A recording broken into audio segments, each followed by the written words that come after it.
ঢাকা প্রকৌশল ও প্রযুক্তি বিশ্ববিদ্যালয় ডুয়েট গাজীপুরে নবনিযুক্ত ভিসির যোগদানকে কেন্দ্র করে দুই গ্রুপের শিক্ষার্থীদের মধ্যে ধাওয়া পাল্টা ধাওয়া এবং ইটপাটকেল নিক্ষেপের ঘটনা ঘটেছে।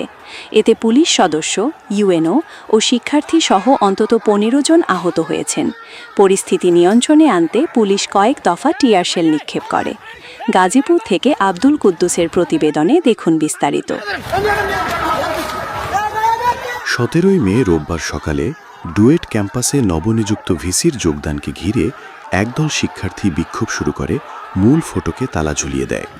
অপরদিকে আরেক দল শিক্ষার্থী নবনিযুক্ত ভিসিকে সংবর্ধনা দেওয়ার জন্য ভিতরে প্রবেশের চেষ্টা করলে এতে উত্তেজনা ছড়িয়ে পড়ে। এক পর্যায়ে শিক্ষার্থীদের সঙ্গে পুলিশের ধাওয়া পাল্টা ধাওয়া ও ইটপাটকেল নিক্ষেপের ঘটনা ঘটে। এতে আহত হন পুলিশ সদস্য, গাজীপুর সদর উপজেলা নির্বাহী কর্মকর্তা ও প্রায় ১০ জন শিক্ষার্থীসহ অন্তত ১৫ জন। পরিস্থিতি নিয়ন্ত্রণে আনতে অতিরিক্ত পুলিশ মোতায়েন করা হয় এবং কয়েক দফা টিয়ার শেল নিক্ষেপ করা হয়। এ সময় ক্যাম্পাস জুড়ে আতঙ্ক ছড়িয়ে পড়ে। ঘটনার পর বিশ্ববিদ্যালয় এলাকায় নিরাপত্তা জোরদার করা হয়েছে। তবে এই ঘটনায় শিক্ষার্থীদের মধ্যে এখনও উত্তেজনা বিরাজ করছে। নবনিযুক্ত ভিসি ডক্টর মোহাম্মদ ইকবাল নিরাপদে আছে বলে জানিয়েছেন জয়দেবপুর সদর থানার অফিসার ইনচার্জ আমিনুল ইসলাম।